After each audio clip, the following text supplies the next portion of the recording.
Welcome, everybody, to a brief investigation of a 16th century murder.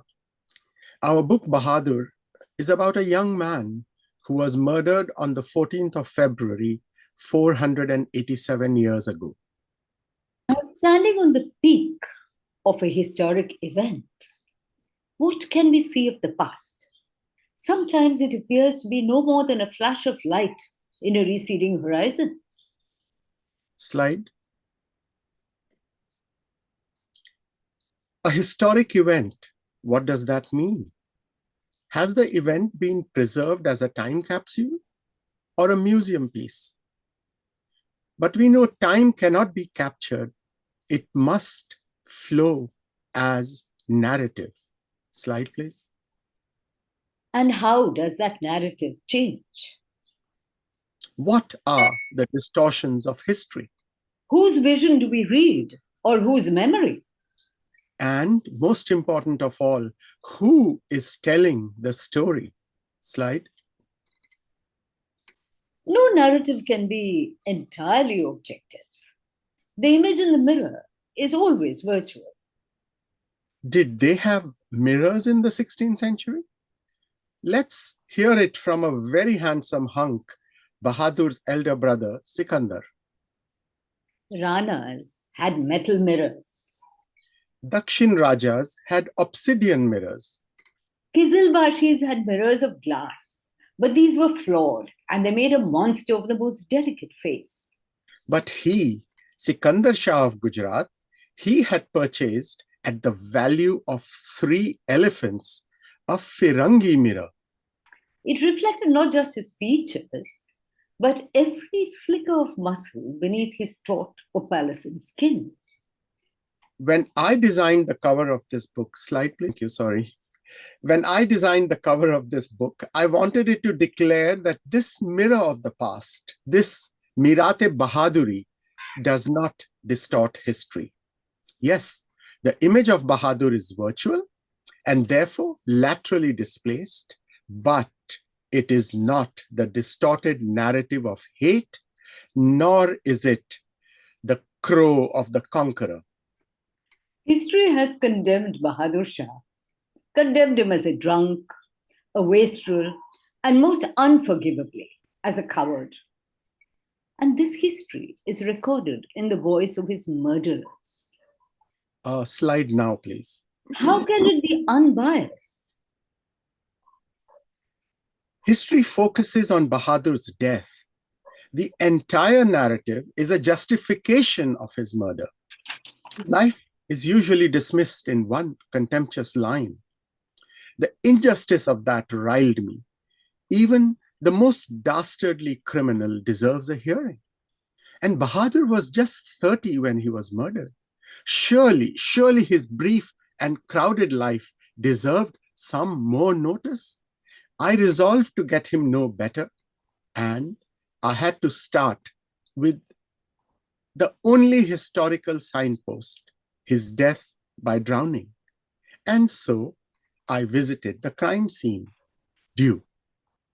Slide. My first view of Dew was all ocean. And then I noticed the ugly bulge of a medieval fort. And then I got a glimpse of a lighthouse. Time travel? The ocean was eternal. The fort dated to 1535. The lighthouse was modern. Or was it? The name Dew, Div, comes from what this tiny island has always been through time. Div Dundee or Lighthouse, a guide to mariners at sea. Slide. What do you know? We have to go back to the old slide. Okay. And talk about what Dew was in the 16th century. And for that, I think we should listen to Ganpati Ramchandra Kudalkar. I'll read from the book. My name is Ganpati Ramchandra Kudalkar. I am a Kudaleshwar Brahmin from Dhabol, but that is irrelevant to the story you want to hear. I was a witness from beginning to end and therefore reliable. I told you my name so that you can cross-check in other documents on the matter. There will be many such. The Portuguese are great clerks. They write everything down several times and make their copies in very good paper that survives the damp. I'm an interpreter by profession because languages come easily to me. Trade depends on communication, written and spoken. And at all ports, interpreters are in demand. I was one of the first to learn Portuguese well enough to read their books, and that got me noticed. The Firangi do not pay well. They are unclean and cruel in their habits, but I like them. I like their heart for adventure and their curiosity. The world is a bigger place than either Goa or Dabol, and I would like to see it. And this is why I stay with the Firangi. In the year 1514, I was chosen by the governor, Dalbar Kiki, to accompany his agent to the court of the Gujarat Sultan to seek permission to build a fort in Dew. We were only a small entourage on our way to the richest court in Hindustan, but there was no mistaking our swagger. The Portuguese are deeply impressed by themselves. And this, I conclude, is the secret of their success. Think of it. We were on our way to the Sultan's court to demand, yes, demand, the island of Dew. The official request would be more humble, of course. It would fall to me to draft it. We, I have to side with my employers, would merely request permission to build a fort in Dew. If you are a mariner, this humble request will make you gasp. If you are a landsman, let me explain. That little jot of land, Dew, brings the Sultan more income than his 86 other ports. That's right. He has 87 ports at his command. Dew is an outpost between the Dakshin Anthropos and the Red Sea. It commands the ocean. East or west, no other port on our triangular coastline has its vantage. Portuguese forts have nothing to do with trade. You only have to remind yourself of how they wangled their way into the Malabar to understand that. Portuguese forts are like forts everywhere. They are bastions equipped for war. Now consider the nerve of our embassy. Translated, it reads like this. Kindly permit us to occupy your land with guns, which we can point at your people, with cannons, which we can fire at your guests. We will, of course, charge a fee for anybody who approaches the port of Dew, be it trade ship, fishing gorab, or even a humble chatur. If they are in our waters, they must pay us. As the ocean is ours, you must agree.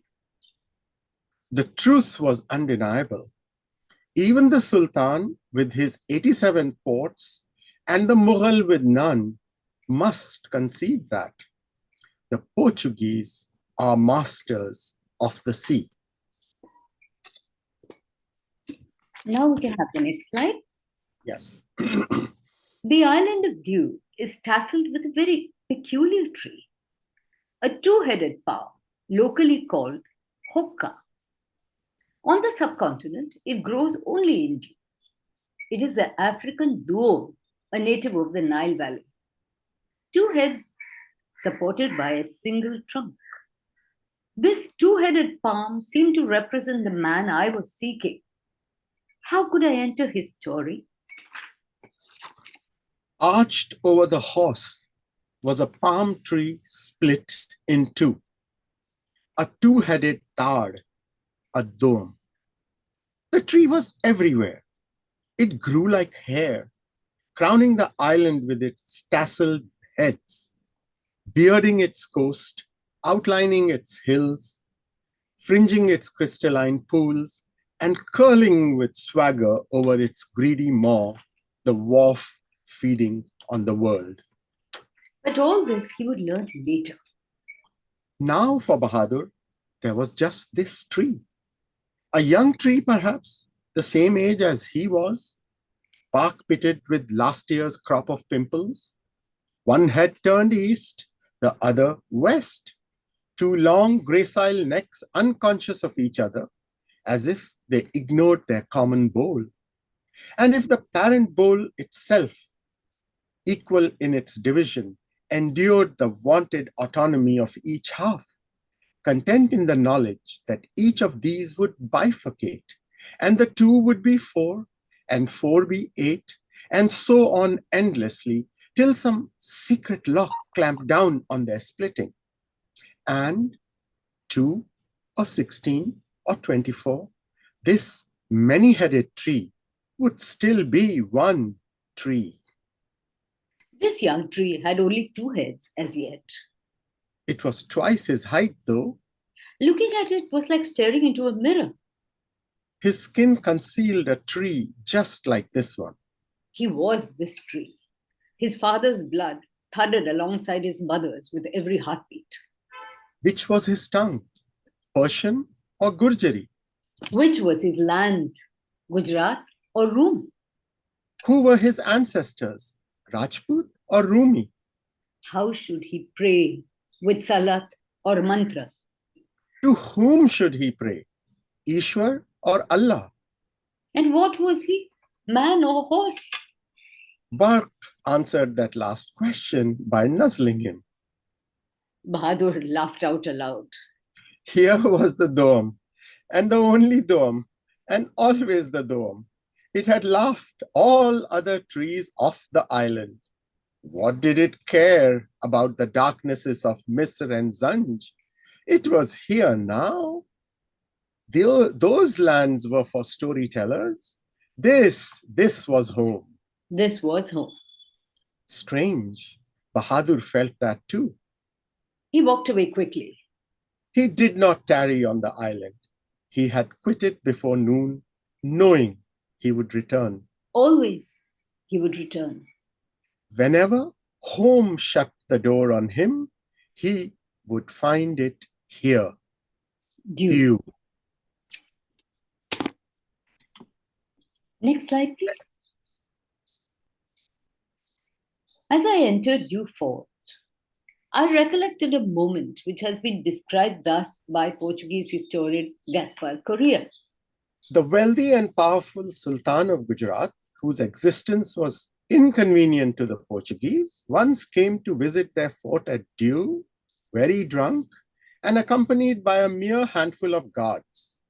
The weakness of the captain in suffering him to depart unmolested was deplored by the garrison. Slide. The silent fort seemed to resonate with the jeering laughter of Portuguese historians. Cold sober, I retraced Bahadur's reeling steps through the empty spaces of the fort. I felt his pain and bewilderment, forcing the question, what could have pushed the Sultan of Gujarat into such despair? Slide. As I stood in the roofless chapel of Santiago. Slide. 1 second, Kalpana. Santiago, yes, that's the roofless chapel of Santiago. The ocean glittered like Kashmir sapphire through the rock-framed window. Slide. Across the ocean's crenellations, there moved a small boat, a gurab. I looked at my watch. It was 4 p.m. Exactly the hour when Bahadur had set out on his fatal journey. It was 30 minutes to murder. Had he been expecting danger? What were his thoughts at that moment of ambush? Too late. He remembers the battlefield is no place for relief, not even to a drowning man. He hears them exclaim his name, Sultan, Bahadur, El Rey. A man leans out towards him, holding out an oar. All he has to do, all he has to do is to grasp it. But even that is too slow, too difficult. There, he has it almost. As a hand reaches down into the water and tugs at his waist, for one moment, through unbearable anguish, he feels the tug of hope. But as something gives, he understands. It was not hope, but greed that tugged him briefly towards life. There, they have the gold dagger from his waist. They will let go now. There is nothing more left to steal. They let go. He is free. His arms flail out as he sinks. A red spume of bubbles is erased by the next swell of grey waves. Next slide, please. And the waters closed immediately over Bahadur's murder, wiping out all evidence. Slide. The next morning, I set out to retrace Bahadur's last day, beginning at dawn. On the horizon bobbed a solitary ship, the very caravel perhaps, where the treacherous governor Nuno da Cunha lay with murder in his heart, pretending to be ill. What had happened through that eventful day? Slide. Between the victim and his murderer were interposed the people of Dew. Who were they? Slide. They walked past me all morning, trailing stories, speaking of a time 500 years ago, and yet of today and perhaps of tomorrow. I met them, but I had not yet glimpsed Bahadur. Yes. As I walked past a neglected doorway, I was stopped by a scent that teleported me to Bahadur's own time. It was the perfume of roses, intense and heavy, intoxicating, but not soporific. The scent, ethereal and luminous, alerted me to a tendril of perfume that whispered, "Pass the roses." And it was Tulsi. Roses and Tulsi, the essence of dew. I followed the scent to its source and knew at last I had arrived at Bahadur's retreat. Slide. Through his troubled reign, year after year, he would thunder into dew on his beloved horse Bark for sanctuary. Where else could he have come but here, to this small dargah, to a stone bench surrounded by roses and tulsi, and shaded by the fans of hookah overhead? I was not wrong. This dargah has been in the unbroken stewardship of one family for 600 years. Roses and tulsi, the essence of dew, and the hookah, which by now had become my symbol for Bahadur, began to speak his story. I had seen the island and heard its story, but I hadn't yet met the man. And here he came, Bahadur in the flesh, except that he was riding a scooter instead of a horse, young, exuberant, a boy the crowd could rely on to see them across. The merry group posed for me and then waved and vanished into the past. Or was it into the future? I returned to the beach and watched Bahadur wade his horse to the shore and went home to write his story. But the voice of the hookah followed me. And so I lost him, my two-headed man. I lost him to the sea, as I lose my seed every year. The sea carries my seed to some other island. Somewhere there is another me. That happens not with men. As long as there is memory, there is hope of immortality. And so I remember him. I murmur his story when the wind lets me. The tides spring up like his laugh. At night, the stars wheel about like the roads he loved to wander, with only the moon for lamp. Someday, at dawn, he'll return to his refuge just as the roses open.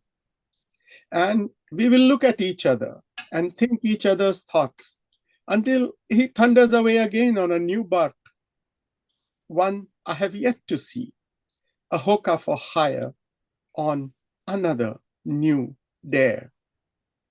Sultan al-Bar, Shahid al-Bahr, Bahadur, Shah of Gujarat. Thank you. Thank you.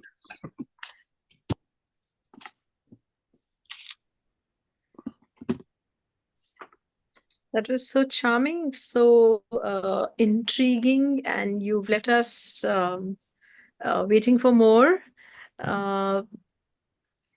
And it's such an interesting way of putting forward a story, bringing together the past and the imagery from the present. Tell us a little bit about how did you decide to write this in this particular fashion, and also the reason for choosing the topic that you have? I'll let Ishrat answer that. Actually, the topic chose us. We were pursuing something else in the 16th century. Someone who is a doctor, and I'm not going to give the name away here, but in learning more and more about him, we are both surgeons, so medicine leads us into these strange alleyways. It has taken us to history, it has taken us to literature, it has taken us to all sorts of places.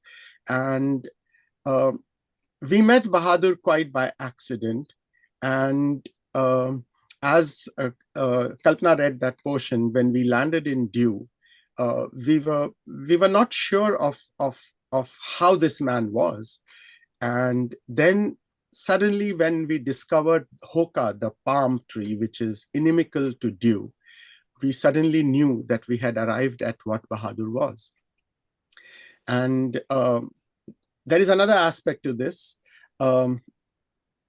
Whatever little you have understood of Kalpana and me from this reading, supposing you were given a choice that there are two young men, two princes in the 16th century. One is perhaps very, very literate, owns perhaps the most complete, most beautiful library of his time in the world. Like yours. And the other one, sorry? Like yours. And the other one is illiterate. He can't read a word. He's a warrior, and his sword flashes faster than his thought. He acts first, perhaps thinks much, much later. And for everything to be read, he has to trust his best friend. So knowing the two of us from the little talk we had given you, who would you think which prince would we fall in love with? I would say the illiterate man or the scholar? Such an interesting question, though. I think there are two different kinds of love I'm seeing here. There is admiration for the one who's reading, but there's complete intrigue about the one who's fighting. So yes, so these two bibliophiles, to say the least about us, we fell in love with the illiterate prince. Yes. And in these covers is his story, and we saw the injustice history has done to him. And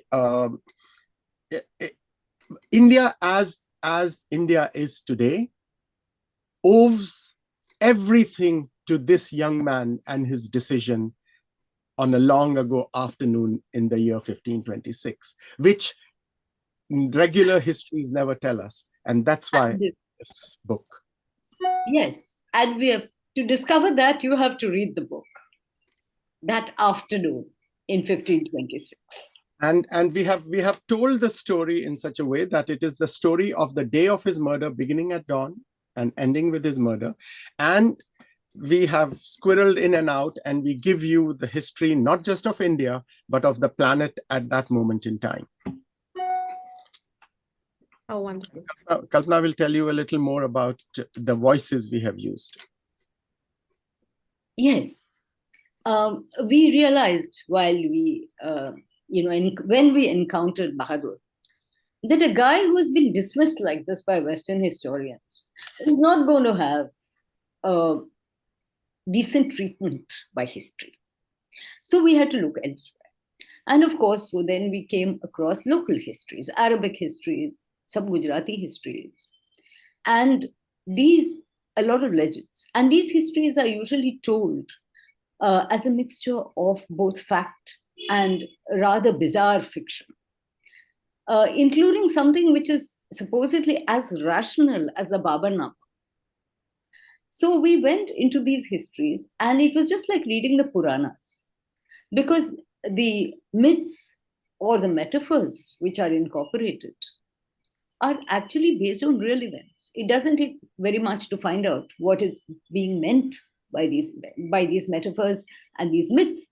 So we absorbed them into our narrative. And we thought that the cadence of this telling would fit well. So here you have legends like the tale of the marvelous Kamarband, which finally made the Ottoman Sultan Suleiman magnificent. But it began with Bahadur. His magnificence came from owning the Kamarband that belonged to Bahadur.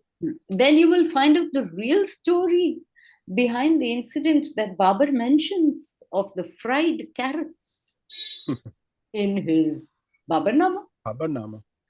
Then you will find out. There's something bit about the fried carrots if you want to.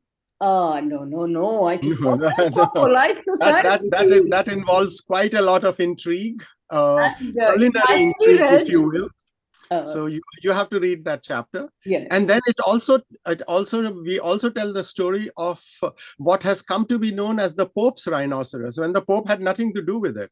Oh, yes. The Pope's rhinoceros it comes to the end of the book, and it is part of the narrative of Ramchandra Kudalkar that you just heard. Yes, the one that we began.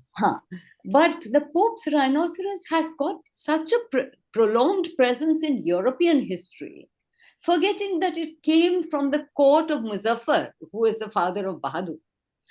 And its influence in European narrative lasts right from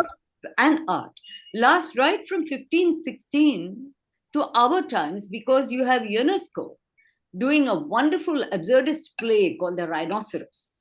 You have Salvador Dali using the rhinoceros as a symbol in many of his paintings, all of which goes back to Muzaffar the Clement, who was the father of Bahadur. Read the story in the book. Oh, interesting. Tell us, so you mentioned a little bit about the kind of research that you have done for the book. I'm going to go to the questions. I think Jyoti's asked a question. Tell us a little bit more about how much time has the book taken you, what kind of research, what kind of validation of data and so on that you've 10 done. years. 10 years is the time that this book has taken. It's taken 10 years for us to write it.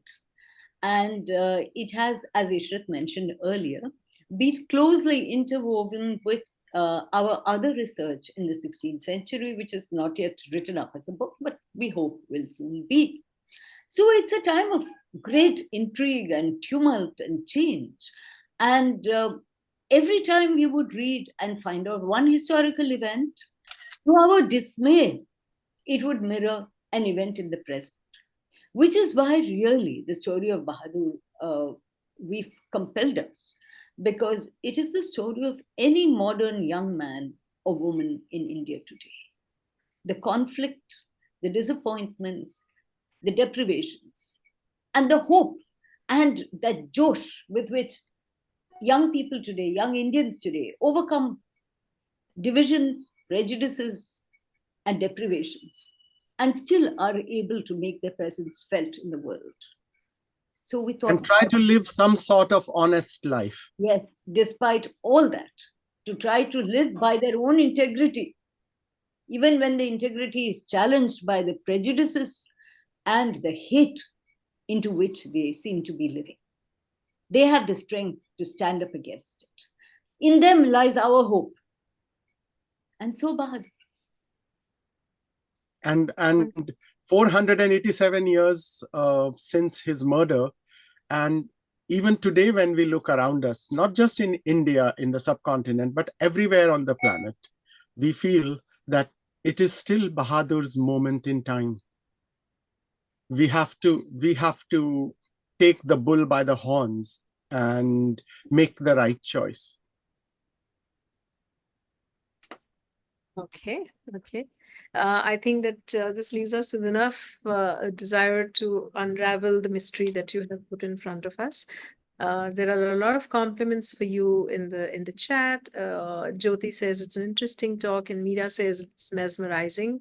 Arun says thanks for the lyrical metaphors. Again, wants to know a little bit more about the conspiracy behind the murder. If you can throw a little bit of light on that. The conspiracy behind the murder of Bahadur comes to us both from Western historians and from Arab historians. Now, the Portuguese, our own historians. Yes, and our own historians. And I did say that. And when I say Arab, I just meant own historians. And the story is like this from the Portuguese historians, that Bahadur actually meant to murder the Portuguese governor. And so he came on board ship unarmed. He came onto a heavily armed Portuguese galleon with only 5 people with him, 7 people with him, with the intent to murder all of us. So we took the right decision and killed him first. More or less, this is the Portuguese story. And the Indian story is... Kalpana, before you come to the Indian story, Kalpana, before you come to the Indian story, tell them about Kamush.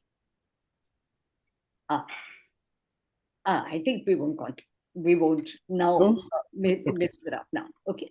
So in the Indian story says that yes, the Portuguese governor pretended to be ill and didn't want to meet Bahadur.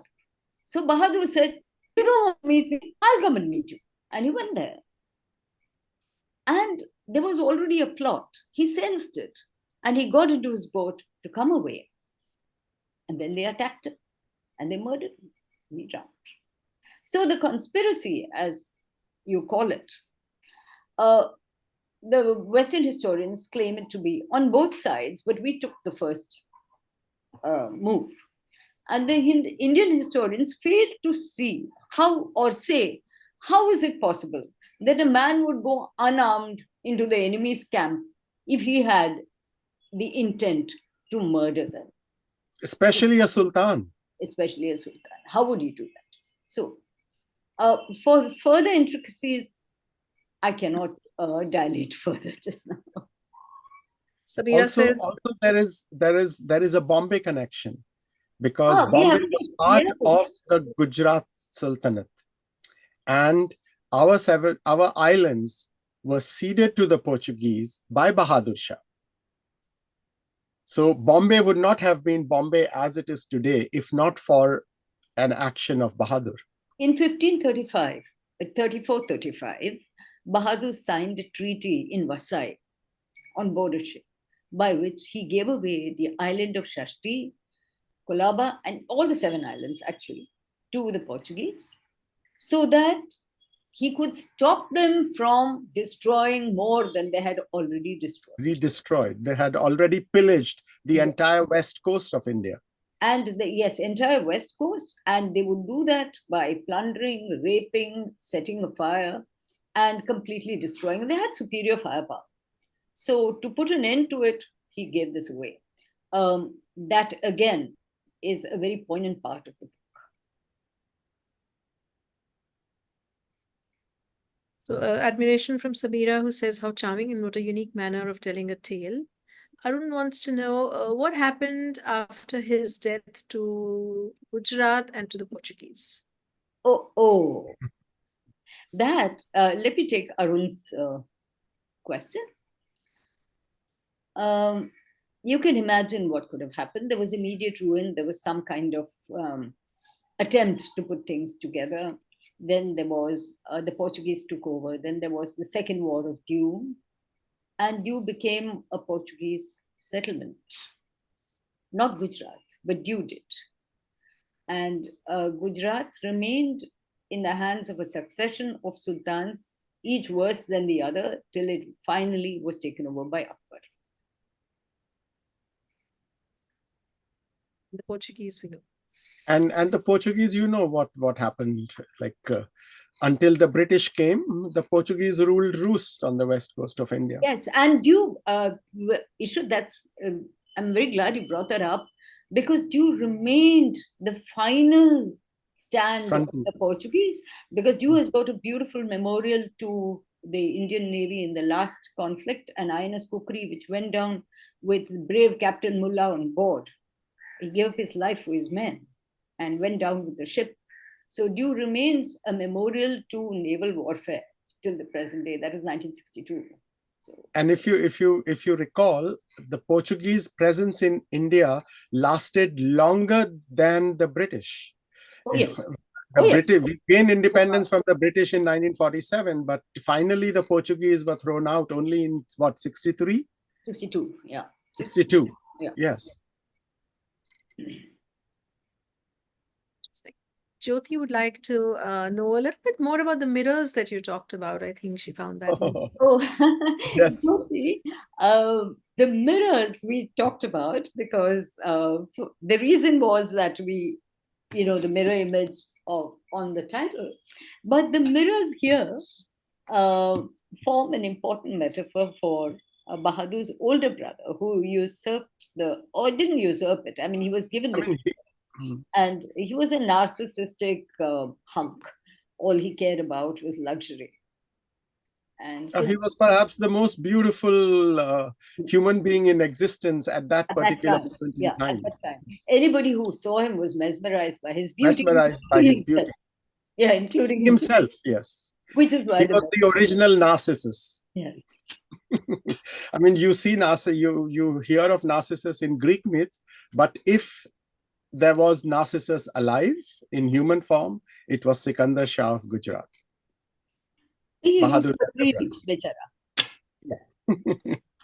Yeah. And on that Portuguese ship where Bahadur signed over the islands of Bombay to the Portuguese, one of the witnesses is the person Kalpana and I are pursuing, and we hope to finish his story soon.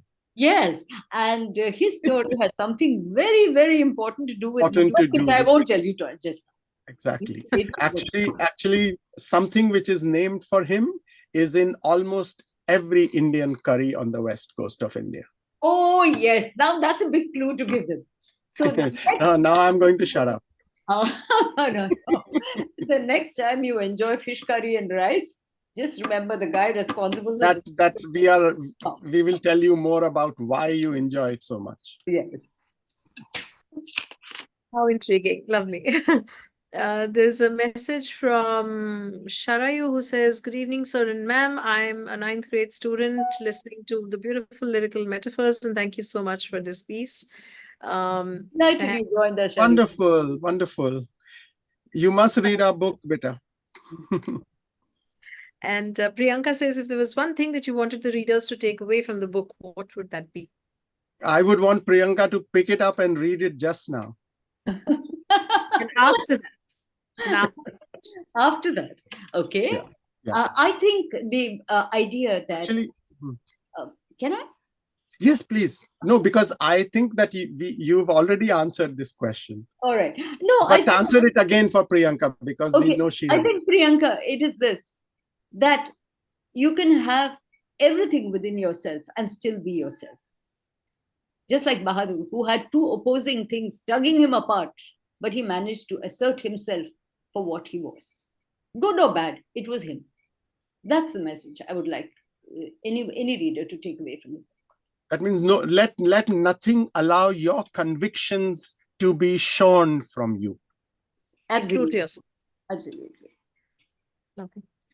Arun asks, what are the reasons for Bahadur Shah to give away 200 kilometers of land from Daman to Chol to the Portuguese in 1534? Is that a part of what you already explained? Yes, yes, it Yes, is. it It is. And I would love to speak more on that, but I think we'll run out of time. So a quicker answer would be found in the book. Okay. And you spoke about Rose and Tulsi at Diu. Was it a part of the island? And, is there significance to Rose and Yes, Tulsi? maybe I could say a little bit about that for a moment. See, Dew became what it was, a wonderful anthropo, because of one man called Mallikayas. Mallikayas was a common soldier. He may have been Russian, he may have been Italian, he may have been Turkish, but he was probably Russian. Now, he was a common soldier who, legend goes again, there was the wonderful, famous, brilliant Sultan of Gujarat, who was Muhammad Begara. He was about to set out, or he was on the battlefield, when a crow sat on his head. And the soldier, seeing that, let loose an arrow, and the crow fell down dead. So the Sultan was very impressed, and he made this guy, he freed him. He was a slave at that time. He freed him and gave him a jagir later on. And this jagir was Dew, it was a wilderness. So this Mallikayas, who was a brilliant man, changed it into a mercantile haven for trade. Part of his, and he was also a very luxurious man who loved the beautiful things of life. Kalpana, let me just interrupt you here. Mallikayas made Dew perhaps the first free port that the planet ever had. Yes, anybody there could come and trade there. It's a very important point that he just said. So one of the things that he did, and which makes him so dear to me, was he cultivated roses. At that time, Itra was mainly produced in Arabia, but he cultivated roses of a particular type, and it is that same rose which still grows in the dargah. At that dargah. So the ether of Dew became very, very famous. And the story goes that it could be smelled far out at sea. It was so intense and so beautiful. And so if you were on the ocean, your nose could lead you to safe harbor in Dew. Yes, yes. More than the lighthouse, I think. More than the lighthouse, exactly. And Tulsi and Rose grows together as a metaphor of the two sisters. In Bahadur's mother was a Rajput princess, and his father was a Muslim sultan. So both the streams of thought were part of his culture, and that is a culture sustained. And that is the theme that we have taken in our book about the duality, the doam, yes. the two-headed hoka, and Bahadur's two halves pulling in each direction, and yet he remained inviolate and whole. It's also like how Ishrat and I write with one voice. We're two different people, but we write with one voice. But since you brought up this matter of Rose and Tulsi, I have to tell you something which is again very dear to me. And the Gujarat Sultanate was gave great patronage to music. And Bahadur's father was a very great, gifted musician. He invented many rags. Bahadur himself has had more than 1,000 drupads written in his name. Whether he wrote it or they were performed for him, I don't know. But music was an integral part of the culture in Bahadur's court. Interesting. And can you still buy itar there? Is what Meera would like. No, I don't think. I don't know. No. I don't think so. I don't even know whether people noticed those roses. We did because we did notice because we were looking for something. People just drive past. And then we were lucky enough to meet the lady who was the caretaker. The lady who takes care of that dargah. And she told us all about the family history. She showed us, in fact, their documents and stuff which they had, and told us that for 600 years the family has been a caretaker of this dargah. So was Surat a free port as well? Is what Arun would like to know. I don't know. Surat's importance came much later, right? Yes, it came much later and with the British, but also at that time, Surat was important for Malik Gopi and Malik Ayaz briefly, but it never was big till the British came in and took it over. Anyway, Exactly. it's not part of Part Bahadur's of reign. Bahadur's story. Yeah, or part of Bahadur's reign. So Arun says that the free port goes against the Portuguese narrative that everyone in our waters who's not us will have to pay. So Yes, absolutely. He's So so it was right. Malik Ayaz who had a free Came port. before The the Portuguese came, and they imposed. started the cartas. The cartas was that you have to pay and then come in. And actually that was what caused the conflict in what was happening over there. I mean, just imagine, this is your land, okay? This is And your someone else is carrying. and people have been trading here for centuries, okay? People who come from the south, people who Chinese boats, Kerala boats from the Red Sea, everything would pass through. And now suddenly this guy comes here because he's got a big gun and says, "This is my ocean, you pay me." It was as simple as that. Same thing happened at Ghodbandar. In fact, the story of Ghodbandar is very much part of Bahadur's story. And in our notes, we have also, we have a huge segment of notes at the end of our book, our narrative, which will give you a potted history of that time. And in that, you will know why the Portuguese ruled the oceans in the Eastern Hemisphere. That goes back to something that happened in 1434. So that story. So when Bahadur gets murdered on page 312, don't just stop there. There is still much more we have given away just for free at the end of the book. So that your questions are all answered there. All answered there 10 times over. But I just saw a question from Jyoti, which I want to answer. About the split palm. Yeah. What did she say? She said it's a fantasy. She says, Jyoti wants to know if the split palm is metaphorical to show the duality of Bahadur. It is, but it's also a real tree. It is a real tree. And yes, the duality is, we saw a parallel between the palm and Bahadur and its location. Because there is a papyrus which talks of this palm, because it is a very important part of the Nile culture. But our Doam, our hoka in Diu and in India is not that hoka, because it has become embedded in our soil and it has changed its character to become Indian. Like everyone who comes to India throughout history finally becomes Indian. There is some feedback from Sabira who says that the talk started fabulously, but let's not take every point to be answered in the book. Whet our appetite a little bit. I mean, haven't we whetted your appetite more than a bit? Arun wants to know the duality of Bahadur. I think you talked about his different, parent lineage and so on. Is there anything more to his duality that you can cast any light on? Well, you could say that the principal challenge he lived his life through was the face-off he had with Humayun. Bahadur was illiterate. Humayun, as Ishrat had remarked, was the greatest scholar of his time. So that was the duality in Bahadur. He knew nothing, he pitted everything, and he faced everything. So for him, his ready wit was opposed to his ignorance. Usually the ready wit won. And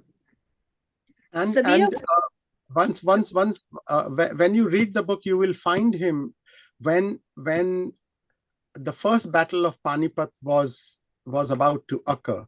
At that time, India was in a state of absolute turmoil. And that was where this young man of 19 was. He had only a few years left. I mean, he was murdered at 30, but he was there, like a prince in exile from his own kingdom. And that's why, like, our publishers have a tagline saying that Bahadur was a king in search of a kingdom. Right. Okay. Sabira wants to know, did the Portuguese effectively stop the Ottoman Empire with this conquest? No. No, not at all. In one word, no. Okay. And okay, I guess a question is, how do you still call it India at the time and not a conglomeration of princely states? But That's we won't splitting answer hairs, that. basically. We'll pass out that question because it is too involved right now to get into. Lovely. If there are no more questions, I don't think there are any. Lots of praise for the style in which you've presented, and certainly leaves us looking forward to reading this book and finding out some more details about Bahadur. I just have to say something. Like, we were, Kalpana and I don't know whether Kalpana was aware. I definitely was not aware of Khaki, and both of us have to thank Dr. Sunil Pandya and Shubha Pandya for alerting us to it. And I think it is a wonderful, wonderful platform. And the kind of things you're doing is absolutely marvelous. I wish. Fascinating, and I hope to discover more of that soon. Exactly. Because every time I hear of something new that you put up, I want to race and be part of it, but I haven't yet made it, so I hope soon. Because I have a larger historic photographic what shall I say, project which I'm doing, and I've had 2 exhibitions already, and that is about what Bombay is today and how we see the echoes of Bombay's history in the things we walk past every day in India, in Bombay, and don't notice. Whereas the stories are crying out from the sidewalks, from the windowsills, from everywhere to be told. And we are in the process of documenting them. Looking forward to seeing that, and thank you so much for your praise for Khaki. It means a lot to us. I hope that you will participate in more of our walks and talks, and we look forward to being in touch with you. And thank you to our lovely audience for being here on a Saturday evening. And we're looking forward to seeing you all again next Saturday. Thank you again to both of you for your talk today. Thanks, everyone. Bye-bye.